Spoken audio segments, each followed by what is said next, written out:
Halo semuanya, kembali lagi bersama Candela Course. Kali ini saya akan membahas soal KSK IPS SMP tahun 2020 nomor 41 sampai 40.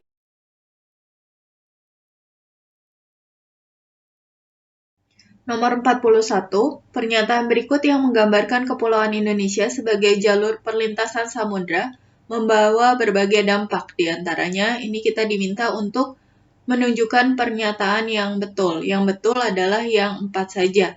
Klaim atas batas wilayah Indonesia menjadi lebih rumit karena luasnya perairan terbuka, sehingga banyak illegal fishing. Kemudian nomor 42, kondisi yang diakibatkan oleh revolusi industri di Inggris pada mekanisasi cara kerja manusia ditunjukkan pada pernyataan 1 dan 3. Banyak pusat perdagangan baru dan tenaga manusia diganti dengan tenaga robot. Yang 2 nanti akan kita jelaskan di belakang. Model pertanian subsisten tidak lagi populer. Apa itu model pertanian subsisten? Nanti akan dijelaskan. Jadi revolusi industri terjadi pada periode antara tahun 1750 sampai 1850, di mana terjadinya perubahan secara besar-besaran di bidang pertanian, manufaktur, pertambangan, transportasi, dan teknologi, serta memiliki dampak yang mendalam terhadap kondisi sosial, ekonomi, dan budaya di dunia.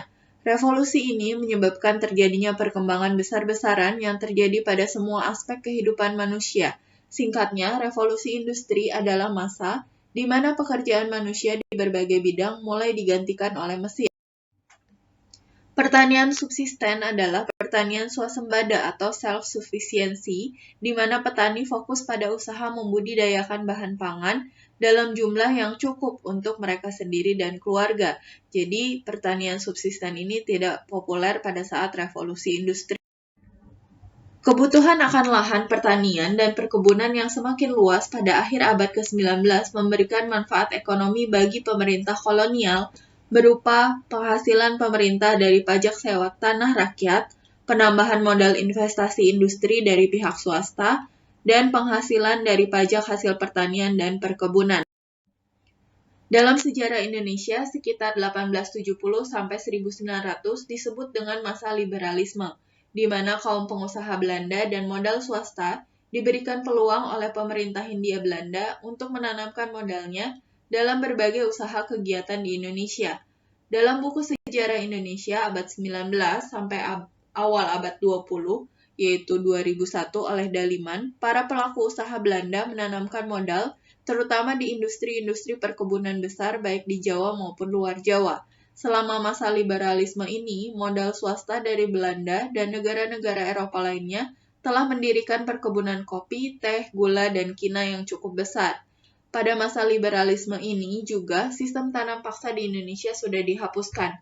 Dengan bebasnya kehidupan ekonomi dari pemerintah, mendorong perkembangan ekonomi Hindia Belanda. Zaman liberal menyebabkan penetrasi ekonomi lebih maju, terutama di Jawa. Penduduk pribumi di Jawa mulai menyewakan tanah-tanahnya kepada pihak swasta Belanda untuk dijadikan perkebunan besar. Adanya perkebunan-perkebunan tersebut memberikan peluang bagi rakyat Indonesia untuk bekerja sebagai buruh perkebunan. Perkembangan pesat perkebunan teh, kopi, tembakau, dan tanaman perdagangan lainnya berlangsung antara 1870 sampai 1885. Selama itu, pemerintah meraup keuntungan besar. Kemudian soal selanjutnya, tokoh Tan Malaka memiliki sumbangan besar dalam pergerakan kebangkitan nasional Indonesia dalam gagasan tentang kemandirian bangsa dan tumbuhnya kesadaran kelas sosial. Tan Malaka merupakan seorang aktivis pejuang nasionalis Indonesia dan juga seorang pemimpin komunis. Beliau merupakan seorang pejuang militan, radikal, dan revolusioner. Telah banyak melahirkan pemikiran-pemikiran yang berbobot dan berperan besar dalam sejarah perjuangan kemerdekaan Indonesia. Dengan perjuangan yang gigih, maka ia dikenal sebagai tokoh revolusioner yang legenda. Sebagai tokoh revolusioner, dia bukan seorang yang berdiplomasi ya. Beliau mengkritik dengan kukuh terhadap pemerintah kolonial Hindia Belanda maupun pemerintahan Republik di bawah Soekarno pasca revolusi kemerdekaan Indonesia. Dia juga sering terlibat konflik dengan kepemimpinan Partai Komunis Indonesia atau PKI. Tan Malaka menghabiskan sebagian besar kehidupannya dalam pembuangan di luar Indonesia dan secara tidak henti-hentinya diancam dengan tahanan oleh penguasa Belanda dan sekutu-sekutu mereka. Walaupun jelas disingkirkan, Tan Malaka memainkan peranan intelektual penting dalam membangun jaringan gerakan komunis internasional untuk gerakan anti penjajahan di Asia Tenggara.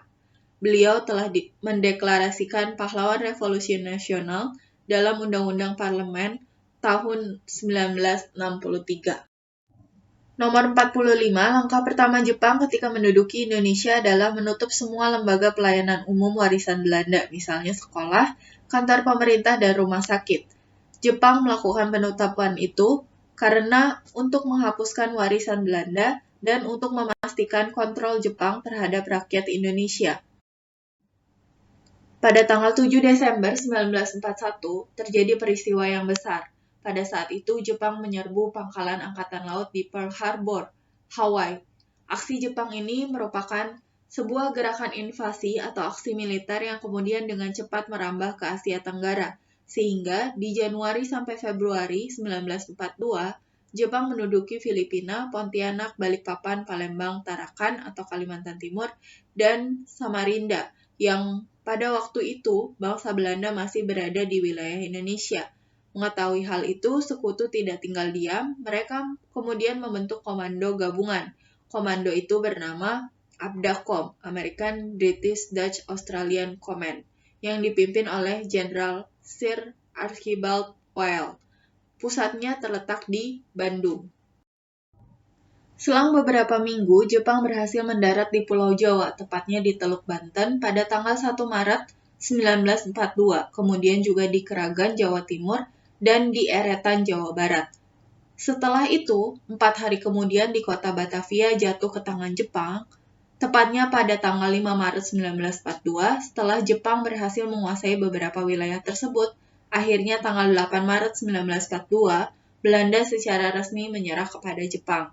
Penyerahan kekuasaan kepada Jepang oleh sekutu dilakukan pada tanggal 8 Maret 1942 melalui sebuah upacara di Kalijati, Subang, Jawa Barat. Gubernur Jenderal Tjardan Stekenborg dan Jenderal Terporten menjadi wakil sekutu dalam upacara tersebut. Kemudian Jenderal Hitoshi Imamura menjadi wakil dari Jepang. Dengan berakhirnya upacara penyerahan tersebut, secara otomatis Indonesia berada di bawah jajahan Jepang. Dimulainya penjajahan Jepang di Indonesia menambah mimpi buruk masyarakat Indonesia pada waktu itu. Karena politik imperialisme Jepang bukan hanya berorientasi pada eksploitasi sumber daya alamnya saja, akan tetapi manusianya juga jadi orientasi eksploitasi mereka.